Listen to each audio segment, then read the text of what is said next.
Hello नमस्कार साथियों, स्वागत है आप सभी का आपके अपने YouTube channel intelligent training academy पर। जैसा कि आप सभी को पता है कि अपनी 500 क्वेश्चंस की एमपीजीके की सीरीज चल रही थी, तो उसमें हमारे कितने पार्ट 5 जो है हो चुके हैं कंप्लीट। पार्ट 5 जो है कंप्लीट हो चुके हैं और मैं थोड़े दिन क्लास नहीं बना पाई थी क्योंकि तबीयत मेरी थोड़ी ठीक नहीं थी। तो लेकिन अब से आपकी डेली क्लासेस डलेंगे बिल्कुल, तो तैयार हो जाइए क्वेश्चंस के लिए, सीरीज के लिए। तो पार्ट 5 आज हमारी होने वाली है, तो बने रहिए आप हमारे साथ। यह है आपका चैनल इंटेलिजेंट ट्रेनिंग एकेडमी। अगर सब्सक्राइब नहीं किया हो तो जल्दी से सब्सक्राइब कर लीजिए, क्योंकि इसी तरीके की और भी शानदार क्लासेस आपके लिए इसी चैनल पर प्रोवाइड करवाई जाती हैं।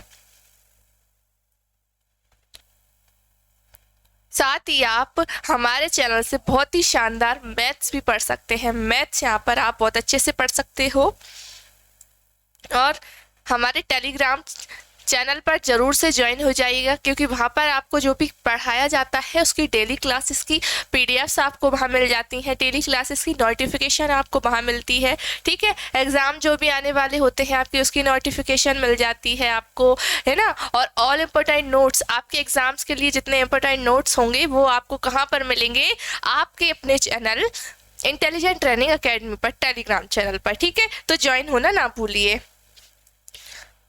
और ये हमारा है app, ITA government job preparation app, ठीक है। इसको आप ज़रूर से अपने फ़ोन में इंस्टॉल कर लीजिएगा, क्योंकि आपको एमपीजीके के मैंने आपको 100 MCQ सीरीज लगवाई थी, उसकी फ्री पीडीएफ आपको वहाँ पर मिलेगी। साथ ही आपकी जो 500 क्वेश्चंस की सीरीज चल रही है वो भी कहाँ मिलेगी, आपको हमारे ऐप पर मिलेगी। साथ ही आप देखिए हमारे ऐप पर एसएससी सीजीएल की जो पेपर आने वाला है उसके सारे प्रीवियस ईयर के क्वेश्चंस, है ना, प्रीवियस ईयर के क्वेश्चंस हैं, वो आपको सारे कंप्लीट सेट करवाए गए हैं और आपको उस पर आपको फ्री पीडीएफ भी मिलेगी आपको वहाँ पर, ठीक है। लाइन बाई लाइन क्लास भी मिल जाएगी। तो कितने, सिर्फ और सिर्फ 49 रुपीज़ में आपको ये मिल जाएगा। लाइन बाई लाइन आप अच्छे से तैयारी अपनी कर सकते हो, ठीक है। साथ ही आपको हमारे ऐप पर बायोलॉजी की एक पीडीएफ भी मिल जाएगी। ये भी कितनी, ओनली ऑन सिर्फ और सिर्फ आपकी 49 रुपीज़ में है, ठीक है। चलिए क्वेश्चंस की तरफ बढ़ते हैं। देखिए आपके 140 क्वेश्चंस जो है मैंने आपको पार्ट 5 तक कंप्लीट करा दिए हैं, ठीक है। उसके बाद ये कौन सा होने वाला है, आपका पार्ट 6 होने वाला है, ठीक है। तो बढ़ते हैं अगली क्वेश्चन की तरफ। हम देखें पहला क्वेश्चन क्या कह रहा है आपसे। झाबुआ स्थित है, झाबुआ आपका कौन सी नदी के किनारे पर स्थित है, काली सिंध नदी के किनारे, बेतवा नदी के किनारे पर, या तवा नदी के किनारे पर, नर्मदा के किनारे पर। तो आपका जो झाबुआ है, झाबुआ वो आपके नर्मदा के किनारे पर स्थित है, ठीक है। नर्मदा के किनारे पर कई बार हमसे शहर पूछ लिए जाते हैं कि कौन सी नदी के किनारे पर कौन सा शहर है ना, कौन सा शहर किस नदी के किनारे है, तो आप इसको जरूर से याद रखिएगा, ठीक है। तो आपका जो झाबुआ है वो आपका नर्मदा नदी के किनारे पर स्थित है, ठीक है। नर्मदा नदी को हम मध्य प्रदेश की जीवन रेखा भी कहते हैं। क्या कहते हैं, मध्य प्रदेश की जीवन रेखा, ठीक है। और अपनी राजकीय नदी भी कौन सी है, मध्य प्रदेश की नर्मदा नदी है, ठीक है। अगला क्वेश्चन देखें।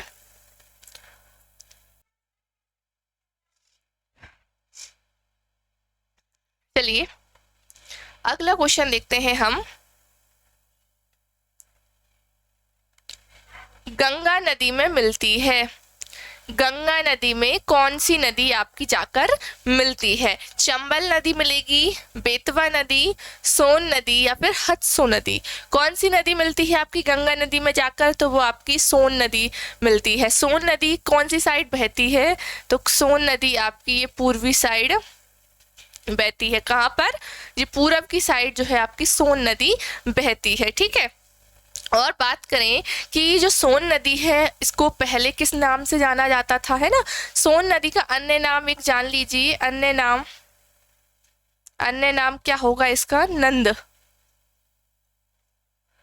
नदी, ठीक है। और इसकी लंबाई की बात कर लें कि इसकी लंबाई कितनी है, तो इसकी लंबाई है आपके 780 किलोमीटर। कितनी लंबाई है आपकी सोन नदी की? 780 मीटर, ठीक है। पूर्व दिशा में ये बहती है, कौन सी? सोन नदी। अब बात करें इसका उद्गम स्थान कहाँ से है, कहाँ से ये नदी निकलती है, तो उद्गम स्थान की बात करें, उद्गम स्थल अनूपपुर जिले से, अमरकंटक के अनूपपुर जिले से, अनूपपुर मैकाल श्रेणी, है ना, मैकाल श्रेणी अनूपपुर जिले अमरकंटक से ये आपकी सोन नदी जो है उद्गम स्थान है इसका, ठीक है। कहाँ से है आपका? अनूपपुर जिले से है, ठीक है। अब इसका मुहाना कहाँ होता है, ये कहाँ जाके मिल जाती है, तो साफ साफ दिया रखा है कि गंगा नदी में जाकर मिल जाती है। बिहार में एक पटना है, पटना के पास ही आपको ये गंगा नदी में जाके मिल जाती है। कहाँ पर? बिहार के पटना, है ना, बिहार के पटने में ये जाकर गंगा नदी में जाकर आपकी सोन नदी मिल जाती है। तो इतने क्वेश्चन क्लियर हुए आपके सोन नदी से रिलेटेड, ठीक है। अगला क्वेश्चन देखें,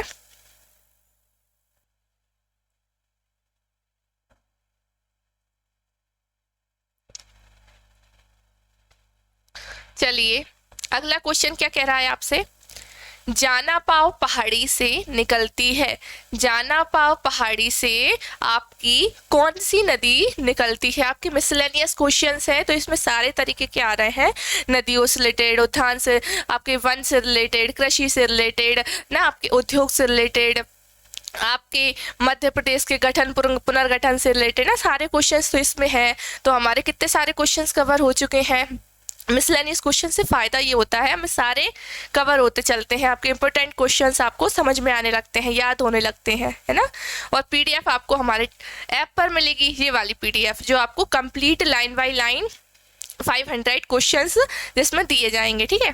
देखिए जानापाव पहाड़ी कहाँ से निकलती है, नर्मदा, महानदी, क्षिप्रा या फिर चंबल। तो जानापाव पहाड़ी से आपकी निकलती है चंबल नदी। कौन सी निकलती है आपकी? चंबल नदी निकलती है, चंबल नदी, ठीक है। कहाँ पर? महू से। महू कहाँ पर है आपका? इंदौर में है, इंदौर, महू इंदौर में ही तो है ना। यहाँ से आपकी जानापाव पहाड़ी से आपकी चंबल नदी जो है निकलती है।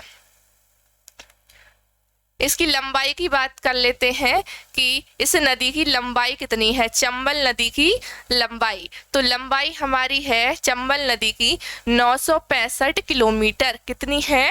965 किलोमीटर है, ठीक है। किसकी?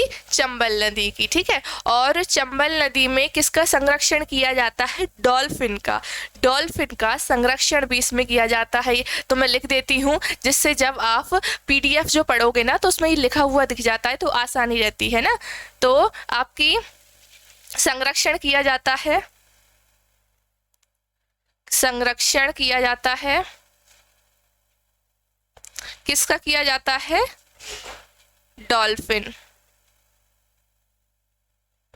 डॉल्फिन का किया जाता है। संरक्षण किसका किया जाता है? डॉल्फिन का किया जाता है। और चंबल नदी में जो डॉल्फिन है उसका ब्रांड एम्बेसडर उसको बनाया गया है ना, किसको? डॉल्फिन को। ब्रांड एम्बेसडर कौन है आपकी? डॉल्फिन, चंबल नदी की, है ना। तो चंबल नदी से रिलेटेड भी आपको इतने सारे क्वेश्चंस क्लियर हो गए। और बात करें कि चंबल नदी का अन्य नाम क्या होगा, कि चंबल नदी का नाम भी तो पूछ लेंगे कि आपका ये नाम किसका था, कौन सी नदी का था। तो याद रखिए इसको, चंबल नदी को हम पहले किस नाम से? चरमावती के नाम से भी जानते थे। एक और नाम भी है जो आपकी पूछ लिया जाए कहीं, उसका है कामधेनु। कौन सी? चंबल नदी, ठीक है। चंबल नदी कितनी, पूछे कितनी लंबी है? 965 किलोमीटर लंबी है ये, ठीक है। कहाँ से निकलती है? आपके महू इंदौर, महू इंदौर में ये जानापाव पहाड़ी से निकलती है, ठीक है। किसका संरक्षण किया जाता है? डॉल्फिन का किया जाता है ना। और चंबल नदी का ब्रांड एम्बेसडर कौन है? तो डॉल्फिन है। पुराना नाम क्या है? चरमावती, चरमावती और कामधेनु, ठीक है। क्लियर हुए आपको इतने क्वेश्चन। चलिए अगला क्वेश्चन देखें।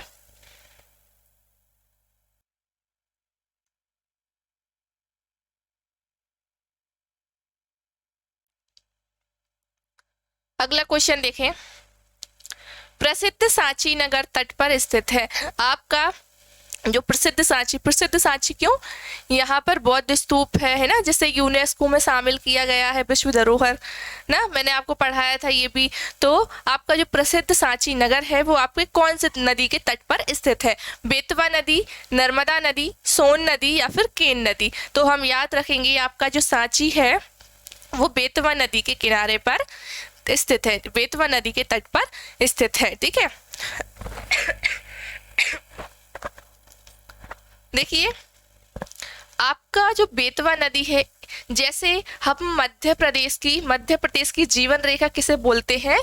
तो हम किसे बोलते हैं? नर्मदा नदी को बोलते हैं। क्या बोलते हैं? आपकी मध्य प्रदेश की जीवन रेखा। वैसे ही सेम बुंदेलखंड की जीवन रेखा क्या है? बेतवा नदी। तो बेतवा नदी क्या हो जाएगी? आपकी बुंदेलखंड की जीवन रेखा। बुंदेलखंड की जीवन रेखा, बुंदेलखंड की जीवन रेखा किसको कहते हैं? बेतवा को, बेतवा नदी को। अब साथ ही साथ बेतवा नदी को और क्या बोलते हैं? तो देखिए मध्य प्रदेश की गंगा और बुंदेलखंड की गंगा, मध्य प्रदेश की गंगा और बुंदेलखंड की गंगा भी किसे बोलते हैं? हम बेतवा को बोलते हैं, बेतवा नदी को हम बोलते हैं। क्यों बोलते हैं? जैसे कि आपकी भारत की सबसे बड़ी नदी कौन सी है? आपकी गंगा नदी है। तो गंगा नदी अब कैसी हो चुकी है? बहुत ज्यादा प्रदूषित हो चुकी है। तो उसी तरह आपकी जो मध्य प्रदेश की नदी है बेतवा नदी, तो ये भी कैसी हो चुकी है? प्रदूषित हो चुकी है। तो प्रदूषण के कारण ही इस बेतवा नदी को क्या कहते हैं? गंगा नदी कहते हैं। तो याद रखिए आप कि बुंदेलखंड व मध्य प्रदेश की गंगा किसे कहते हैं? हम बेतवा नदी को कहते हैं। ठीक है, बेतवा नदी को किसके कारण? प्रदूषण के कारण, प्रदूषित होने के कारण, है ना, प्रदूषित होने के कारण इसको क्या बोलते हैं? मध्य प्रदेश और बुंदेलखंड की गंगा बोलते हैं। ठीक है,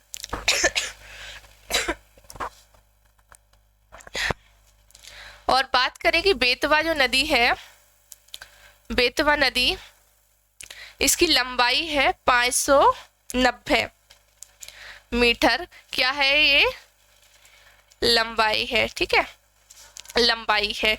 और बताएं दें कि इसके कौन कौन से शहर, कौन कौन सी नदी के तट पर ये बसा हुआ है? तट पर कौन कौन से शहर हैं आपके? तो शहर आपके, एक तो आपका विदिशा है ना।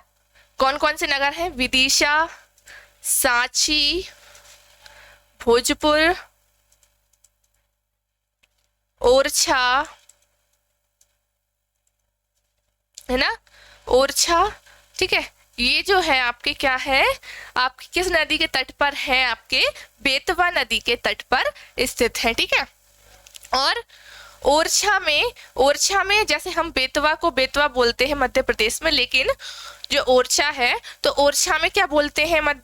बेतवा नदी को ओरछा में बेतवा का नाम, बेतवा का नाम क्या है वहां पर? इसे बोलते हैं सतधारा। सतधारा नदी, बेतवा को क्या बोला जाता है? आपके ओरछा में सतधारा नदी। ठीक है, ये पूछ लिया जाए तो आप क्या कहोगे? सतधारा नदी बोला जाता है। ठीक है, किसको? बेतवा नदी को ओरछा में। ठीक है, इतने सारे क्वेश्चंस आपको क्लियर हो गए बेतवा नदी से रिलेटेड, तो आप इन्हें ये रूल से याद रखिएगा। ठीक है,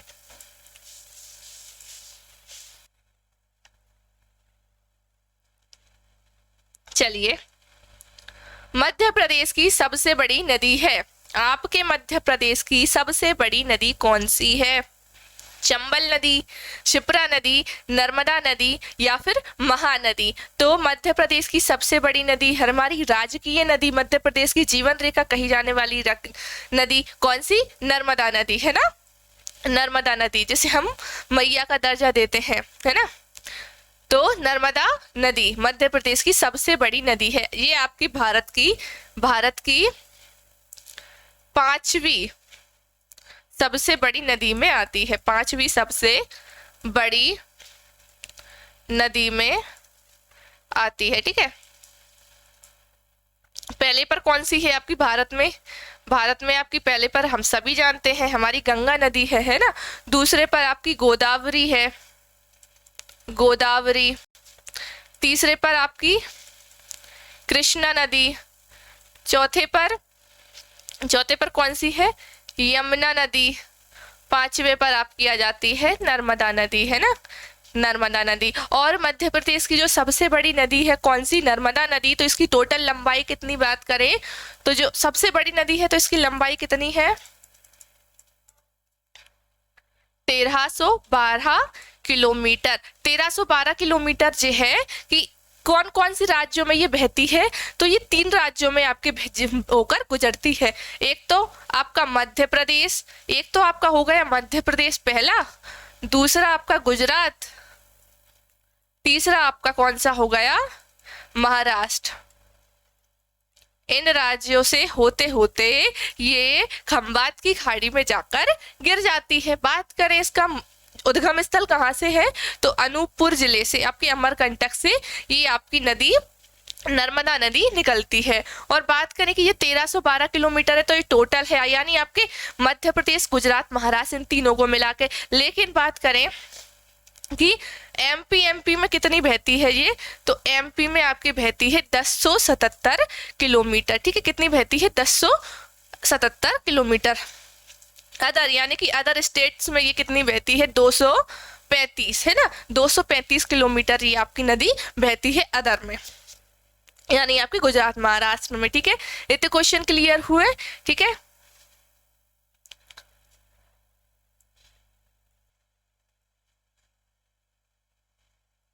चलिए अगला क्वेश्चन देखें। नर्मदा जल में हिस्सा है, नर्मदा जल में हिस्सा है, यानी कि आपकी जो नर्मदा नदी है वो किन किन राज्यों से होकर गुजरती है, मध्य प्रदेश, गुजरात, राजस्थान व महाराष्ट्र, या फिर मध्य प्रदेश गुजरात, या मध्य प्रदेश राजस्थान महाराष्ट्र, या फिर मध्य प्रदेश गुजरात महाराष्ट्र। तो मध्य प्रदेश जल में हिस्सा है, तो जस्ट मैंने थोड़ी देर पहले क्वेश्चन आया था कि मध्य प्रदेश, गुजरात और महाराष्ट्र इन तीनों ही जगह से वो होकर गुजरती है, ठीक है। खंबात की खाड़ी में जाकर ये गिर जाती है, ठीक है। और नर्मदा नदी की लंबाई कितनी है, बार बार आए तो याद होते चलेंगे, 1312 किलोमीटर है, जिसमें से अपने एमपी में, इन एमपी में कितनी बहती है, एमपी में बहती है आपकी 1077 किलोमीटर। अदर स्टेट में कितनी बहती है, 235 किलोमीटर, ठीक है। और नर्मदा नदी का अन्य नाम बात करें, मेकल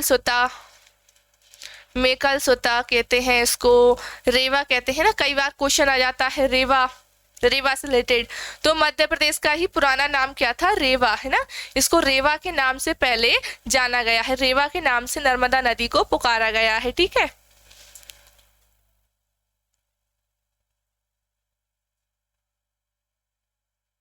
चलिए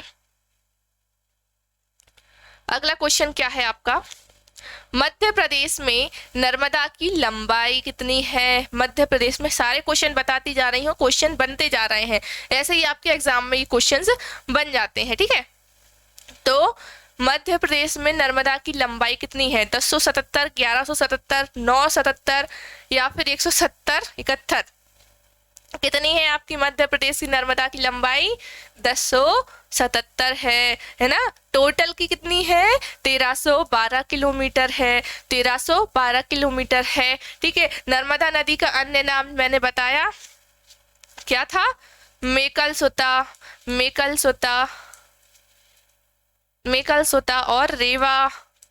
इसको एक और नाम कहते हैं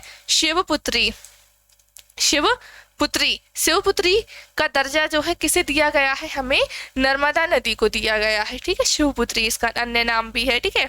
तो नाम भी आप साथ ही साथ याद करिए, ठीक है।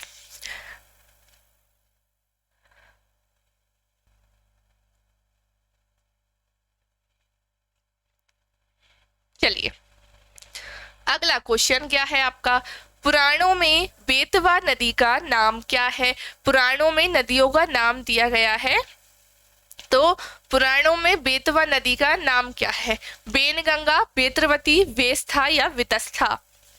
तो पुराणों में जो बेतवा नदी है उसको क्या कहा गया है? उसको बेत्रवती कहा गया है। क्या कहा गया है? बेत्रवती। तो आप इसको भी अच्छे से याद रखिए, पुराणों में जो बेतवा नदी है आपकी किसकी? बुंदेलखंड की जीवन रेखा, बुंदेलखंड की जीवन रेखा किसे कहते हैं? बेतवा नदी को कहते हैं। मध्य प्रदेश की गंगा, मध्य प्रदेश की गंगा, साथ ही बुंदेलखंड की गंगा किसे कहते हैं हम? बेतवा नदी को कहते हैं, है ना। और ओरछा, ओरछा में ये इसको क्या नाम से जाना जाता है? क्या नाम से जाना जाता है ओरछा को? ओरछा में सतधारा, है ना, सतधारा नाम से इस नदी को जाना जाता है। ठीक है, किसको? बेतवा नदी को। अगला क्वेश्चन देखें,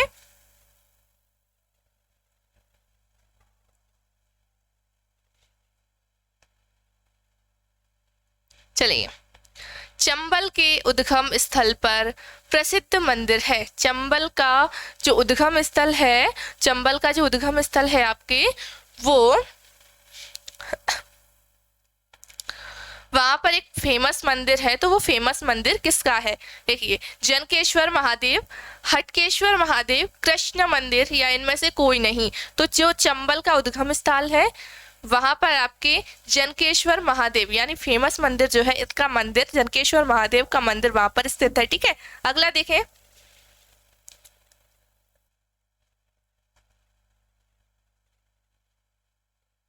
चलिए अगला क्वेश्चन आपका,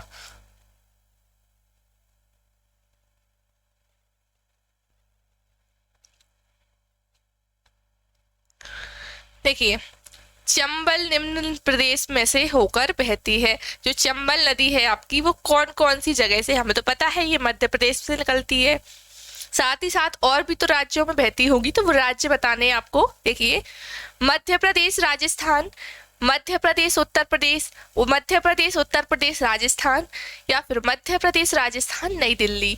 तो चंबल नदी है आपकी पहले तो आपकी एमपी से होते हुए यूपी, फिर राजस्थान, यानी 3 स्टेट्स, है ना, 3 स्टेट्स को ही कवर करती है। ठीक है, कौन सी नदी? आपकी चंबल नदी। और चंबल नदी में किसका संरक्षण किया जाता है? चंबल नदी में किया जाता है डॉल्फिन का संरक्षण, है ना। चंबल नदी का ब्रांड एम्बेसडर क्या है? आपकी डॉल्फिन है। ठीक है, डॉल्फिन है। ठीक है, याद रखेंगे। अगला देखें,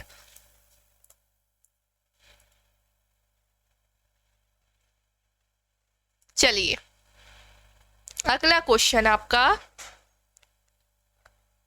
क्षिप्रा नदी का प्राचीन नाम क्या है? देखिए, प्राचीन नाम, प्राचीन नाम, प्राचीन नाम बहुत आ रहे हैं ये आपके प्राचीन नाम, है ना, कि पुराणों में किस नदी को क्या कहा गया, ये किसको कहा गया, तो इनके आप पुराने नाम, नए नाम जो भी हैं याद करते चलिए। ठीक है, तो क्षिप्रा नदी का प्राचीन नाम क्या था?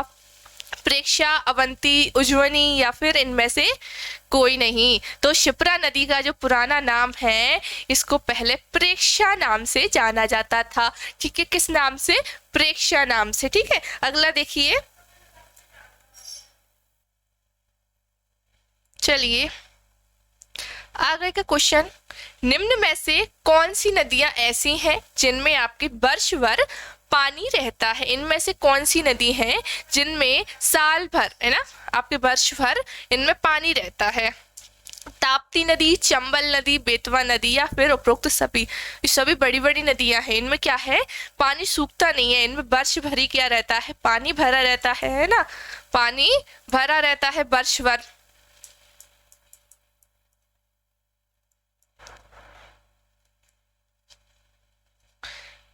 यानी कि सभी, है ना, ताप्ती भी, चंबल, बेतवा, ये नदी नहीं सूखती है ना, बड़ी नदी है अपने एमपी की, तो ये नहीं सूखती है, इनमें वर्ष भर जो है पानी रहता है। ठीक है, अगला क्वेश्चन देखिए,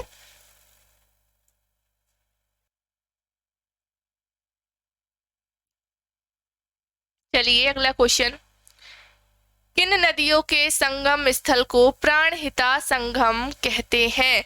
किन नदियों के संगम स्थल को प्राणहिता संगम कहते हैं? नर्मदा, तवा, या फिर काली, सिंध, चंबल, बेनगंगा, बरधा, बेनगंगा, बरधा, कुंवारी, सिंध। तो इन दो नदियों के जो संगम होता है, इन नदियों को क्या कहते हैं? कौन सी नदी है जिनको प्राणहिता संगम के नाम से जाना जाता है? तो कौन सी नदियों के मिलने पर दोनों प्राणहिता संगम बनाती हैं, का निर्माण करती हैं प्राणहिता संगम का? तो वो नदी है आपकी वेनगंगा और बरधा नदी। वेनगंगा आपकी मध्य प्रदेश से निकलकर, वेनगंगा मध्य प्रदेश से आपके निकलकर महाराष्ट्र में जाकर क्या करती है? महाराष्ट्र में जाकर किसका करती है? प्राणहिता संगम, प्राणहिता संगम का निर्माण करती है, संगम का निर्माण करती है, ठीक है। बेनगंगा नदी आपके एमपी से निकलकर महाराष्ट्र में जाकर प्राणहिता संगम का निर्माण करती है। वहीं आपके एमपी से बैतूल जिले से वर्धा नदी निकलकर महाराष्ट्र में जाकर क्या करती है? ये बेनगंगा नदी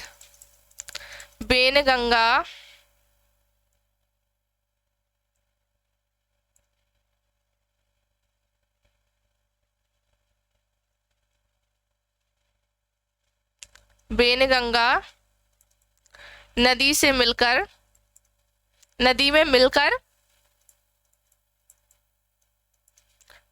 प्राणहिता संगम का निर्माण करती है, प्राणहिता संगम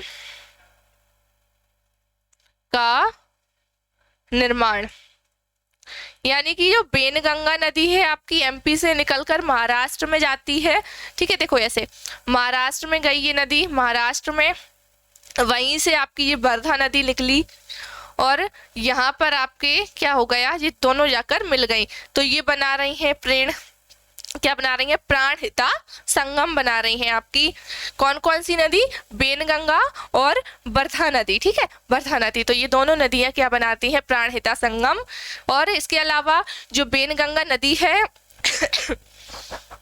बेनगंगा नदी ये आपकी मध्य प्रदेश की पहली नहर का नाम क्या है? आपके मध्य प्रदेश की पहली नहर बेनगंगा, मध्य प्रदेश की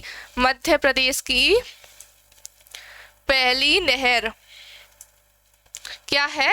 बेनगंगा। कब इसका निर्माण हुआ था? 1923 में इसका निर्माण हुआ था, ठीक है। कब हुआ था? पूछा जाए मध्य प्रदेश की पहली नहर का नाम क्या है? बेनगंगा, है ना। निर्माण कब हुआ? 1923 में इसका निर्माण हुआ था, ठीक है। अगला क्वेश्चन देखें।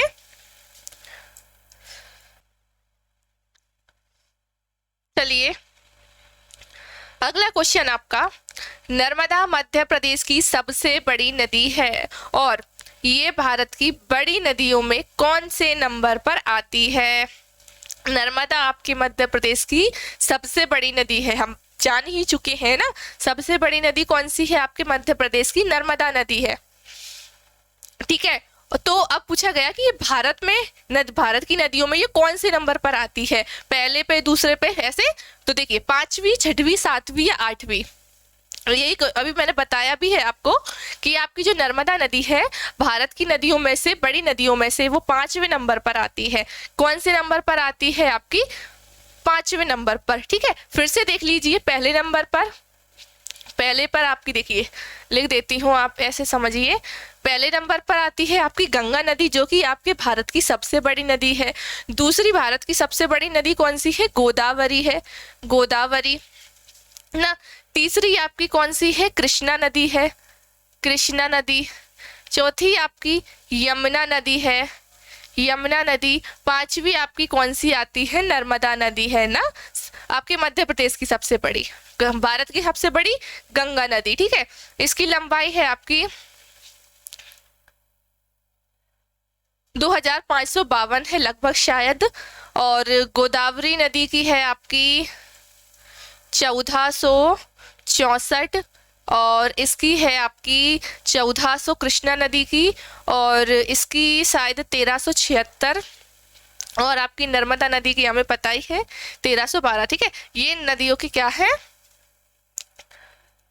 कितनी इनकी लंबाई है ये लिख दिया मैंने। ठीक है, तो आपके मध्य प्रदेश की देखिए गंगा नदी की, भारत की गंगा नदी की कितनी है 2552। ठीक है, 2552। ठीक है, और आपके मध्य प्रदेश की सबसे बड़ी 1312 है। ठीक है, तो याद रखिए आप, पांचवी आपकी भारत की नदियों में आपके नर्मदा नदी का 5वां स्थान है। ठीक है, बड़ी नदियों में।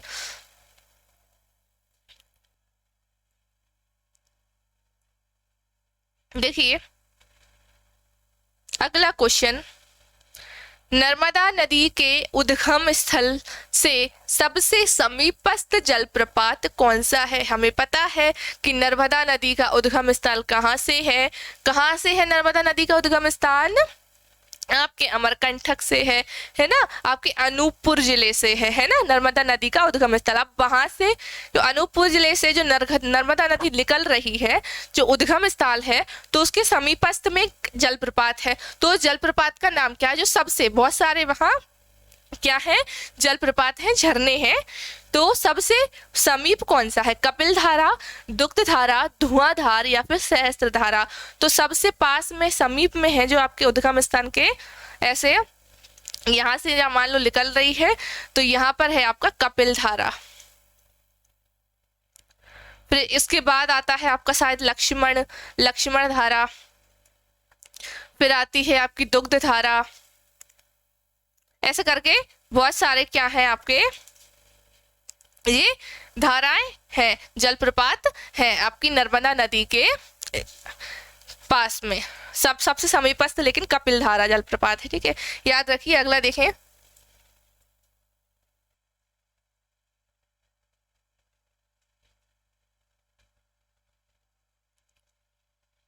धुआंधार जलप्रपात जो कि जबलपुर के पास है, उसकी ऊंचाई है, धुआंधार जलप्रपात जो कि आपके जबलपुर के पास है, तो उसकी ऊंचाई कितनी है, 5 मीटर, 10 मीटर, 15 मीटर, 20 मीटर।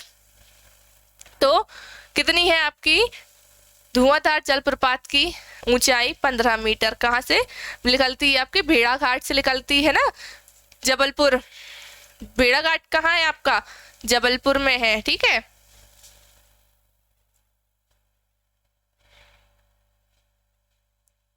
निम्न में से नर्मदा की सहायक नदी कौन सी है, निम्न में से आपकी नर्मदा नदी की सहायक नदियां कौन कौन सी हैं, हिरन नदी, ऊटी नदी, हथिनी नदी, उपरोक्त सभी। तो आपकी ये सभी की सभी जो है आपकी नर्मदा की सहायक नदी है, हिरन भी है, ऊटी भी है, हथनी भी है, यानी कि आपकी ये सभी के सभी आपकी नर्मदा की सहायक नदियां हैं।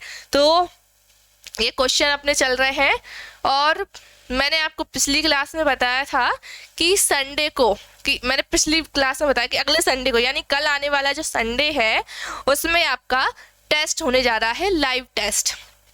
कौन कौन इस टेस्ट को देगा तो कमेंट में आज जरूर लिख दीजिएगा। ठीक है, कौन कौन टेस्ट देना चाहता है, तो लाइव जो मैं आपको कल सुबह एक वीडियो बना के डाल दूंगी कि इसको कैसे क्या देना है आपको टेस्ट। बाकी आप कमेंट आज जरूर कीजिए कि टेस्ट देना है, तो किस तरीके का आपको टेस्ट चाहिए ये भी बताइए। और उसकी अगली टेस्ट होने के बाद कल अगली क्लास में आपका उसका फुल सॉल्यूशन मिलेगा, एंड जिसके सबसे अच्छे नंबर आएंगे उसका मैं नाम भी बताऊंगी आपका उसी क्लास में कि इसने अच्छा टेस्ट दिया है। ठीक है, तो तैयार होना टेस्ट के लिए। ज़्यादा टफ नहीं होंगे, लिमिटेड ही होंगे क्वेश्चंस आपके, जो मैंने आपको पढ़ा है, लेकिन उसी में से होंगे। ठीक है, उसी में से होंगे, इतना पता है। ठीक है, इतना बता देती हूँ। चलिए अगला क्वेश्चन देखें।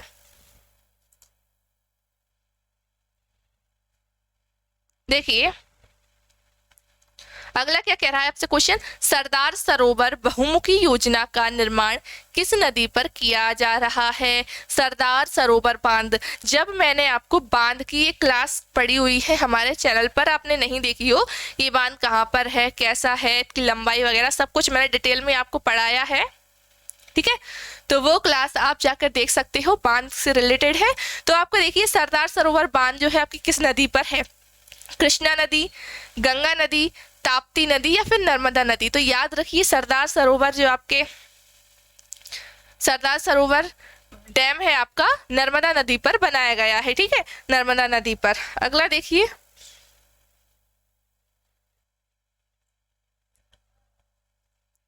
चलिए अगला क्वेश्चन, मध्य प्रदेश का मौर्यकालीन सुप्रसिद्ध नगर विदिशा किस नदी के तट पर बसा हुआ है। मौर्य काल से ही क्या है आपका विदिशा बहुत फेमस है, ठीक है। अगर आप कंप्लीट क्लास चाहते हो आपके मध्य प्रदेश, जो भी टॉपिक्स आपको समझ में नहीं आते, जैसे मैंने आपको डाली थी किससे रिलेटेड डाली थी, उद्योगों से रिलेटेड आपको बना के डाली थी, पुनर्गठन, मध्य प्रदेश का परिचय आपको बहुत अच्छे से समझाया है मैंने। तो ऐसे ही आप जो भी टॉपिक समझ में नहीं आते तो मुझे आप बता सकते हैं, मैं आपको उसको पूरी वीडियो है जो आपको करके दिखाऊं, पूरा कंप्लीट डाल दूंगी आपके इसी यूट्यूब पर, ठीक है, फ्री डलेगा, डोंट वरी, आप कमेंट कीजिए, हम आपकी मदद पूरी तरीके से करेंगे, ठीक है। तो जो कौन सा बसा हुआ है आपका विदिशा जो है आपके किस नदी के तट पर बसा है, पार्वती, नर्मदा, बेतवा या फिर काली सिंध। तो याद रखिए आपका जो बेतवा है आपका विदिशा के बेतवा नदी के तट पर बसा हुआ है आपका विदिशा, ठीक है। और चलिए क्वेश्चन पूछ लिया जाए कमेंट करने के लिए, ठीक है, आंसर आपको देना है। तो पुराणों में बेतवा नदी को किस नाम से पुकारा गया है, ठीक है, ये क्या है आपका होमवर्क है, कमेंट करना है इसका आंसर, ठीक है। नेक्स्ट क्लास में बताएंगे किसका सही हुआ, ठीक है। तो जरूर से कमेंट कीजिए, और जो मैंने आपको बताया ये तो मैं आपको बता ही चुकी हूँ, अगर क्लास अच्छे से देखी होगी तो इसका आंसर आपको समझ में आ जाएगा, ठीक है।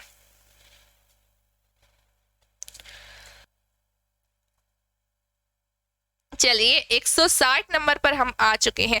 किस नदी को पूर्व में चर्मावती के नाम से जाना जाता था, ये भी मैंने बताया है अभी आपको। देखिए चंद्रशेखर, चंबल नदी, तवा नदी या फिर पार्वती नदी।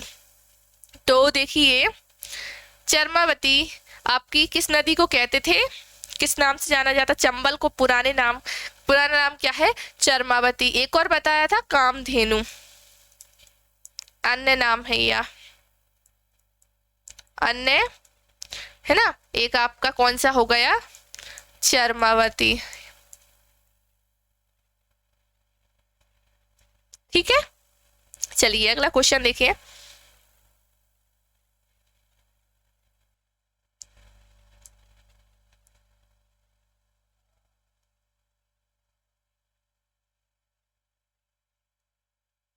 अगला, कौन सा मध्य भारत के पठारों में सबसे गर्म माह है, कौन सा मध्य भारत के पठारों में सबसे गर्म माह है, यानी सबसे गर्म महीना कौन सा है आपके मध्य भारत के पठार में, है ना, दिसंबर, अक्टूबर, मई या मार्च। तो देखिए मध्य भारत में सबसे ज्यादा जो गर्मी पड़ती है ना वो कब पड़ती है आपकी, मई में पड़ती है। कि कब पड़ती है, मई में पड़ती है, बहुत बुरी गर्मी पड़ती है आपकी मई में, ठीक है। तो मध्य भारत के पठार में जब सर्दियां आती हैं तो हद से ज्यादा यहाँ पर सर्दी लगती है, और अब जब गर्मी आती है तो यहाँ पर हद से ज्यादा क्या लगती है, गर्मी लगती है। वही बात करें कि जो मालवा का पठार है, तो मालवा के पठार पे एक चीनी यात्री है फरहान, मैंने पहले भी बताया है, तो उन्होंने मालवा की जो पठार की जो जलवायु है मालवा के पठार की, उसको सबसे अच्छा बताया है। क्यों, क्योंकि वहां पर क्या है, सर्दियों में लिमिटेड ही सर्दी पड़ेगी, गर्मियों में लिमिटेड गर्मी पड़ेगी। तो सबसे अच्छी जलवायु जो है आपकी किसकी बताई गई है, मालवा के पठार की। तो देखिए है ना, मध्य भारत के पठार में आपकी मई में जो है सबसे ज्यादा गर्म माह है, गर्म महीना जो है मई है, ठीक है। अगला देखिए,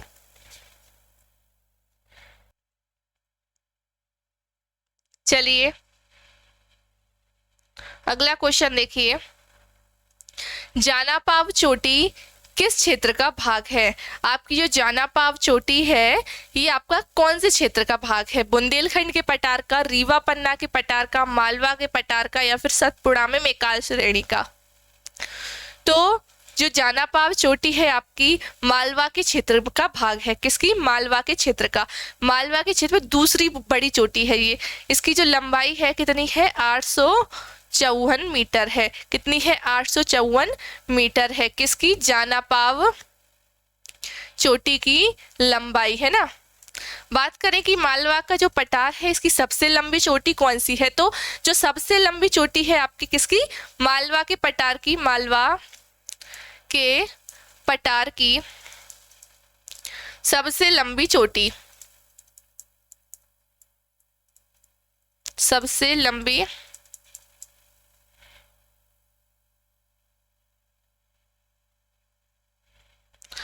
लंबी चोटी कौन सी है? सिगार चोटी। कौन सी है? सिगार चोटी, है ना। सिगार चोटी 881 मीटर इसकी टोटल क्या है? लंबाई है। इसके बाद में अन्य जो है चोटी आती है। तो ये तो आपकी किसकी है? पठारों की है, मालवा के पठार की है। और सबसे मध्य प्रदेश की सबसे बड़ी चोटी कौन सी है? आपकी धूपगढ़ की चोटी है ना। मैंने आपको बता भी रखा है पहले। तो धूपगढ़ की चोटी जो है आपकी मध्य प्रदेश की सबसे लंबी चोटी है, ठीक है। और जो आपका मालवा का जो पठार है ये सबसे ज्यादा जगह घेरे हुए है आपके कुल मध्य प्रदेश में। मालवा का पठार सबसे ज्यादा है। कितना है? टोटल 28%। सबसे बड़ा प्राकृतिक क्षेत्र है ये। क्या है आपका? सबसे बड़ा प्राकृतिक क्षेत्र है। सबसे बड़ा प्राकृतिक क्षेत्र आपका कौन सा है? 28% मालवा का पठार है, ठीक है। और मालवा के पठार को भी क्या भी बोला जाता है? गेहूं की डलिया। क्या बोला जाता है? ये भी आपसे क्वेश्चन, गेहूं की डलिया किसको बोला जाता है? तो मालवा के पठार को गेहूं की basket of wheat. Basket of wheat क्या? गेहूं की डलिया मालवा के पठार को बोला जाता है। यहाँ पर जहाँ की जलवायु सबसे अच्छी है ना, सबसे अच्छी बताई गई कि सर्दियों में लिमिटेड ही सर्दी पड़ेगी, गर्मियों में लिमिटेड गर्मी पड़ती है यहाँ पर, ठीक है।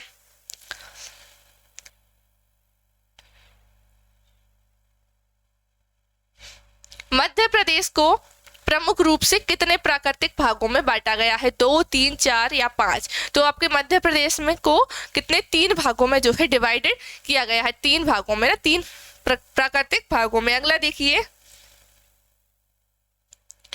मध्य प्रदेश का सबसे ऊंचा स्थान कौन सा है? सिगार, मैकाल, धूपगढ़ या फिर नीलगिरी? तो मैंने बताया कि सबसे ऊंची चोटी जो है आपकी कौन सी है?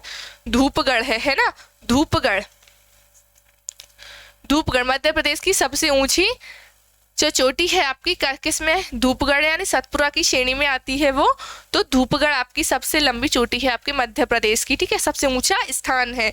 लास्ट क्वेश्चन है आज का, देखिए। मध्य प्रदेश प्रमुख रूप से है। मध्य प्रदेश में सबसे ज्यादा क्या है? घाटियां, पहाड़, मैदान और पठार। तो आपके जो मध्य प्रदेश है उसमें सबसे ज्यादा क्या है? पहाड़ है। क्या है? पर्वत, पहाड़ जो है सबसे ज्यादा प्रमुख रूप से यहाँ पर है। तो देखिए कंप्लीट हो चुके हैं आपके कितने? 165 क्वेश्चंस, 500 की क्वेश्चन सीरीज है। तो अगर मैं आपको धीरे धीरे इसलिए कराती हूँ कि जिससे एक एक क्वेश्चन है उसके अंदर क्या क्या चीजें निकल रही हैं वो आप समझ सको, वो आपको याद हो सके, ठीक है। इसके अलावा मैं बता ही चुकी हूँ, ये जो आपको क्लास की PDF है, क्लास वाली, वो तो आपको टेलीग्राम पर मिल जाएगी, है ना। लेकिन आपको ये क्वेश्चंस 500 क्वेश्चंस की 500 क्वेश्चंस हैं वो आपको कहाँ पर मिलेंगे? ITA government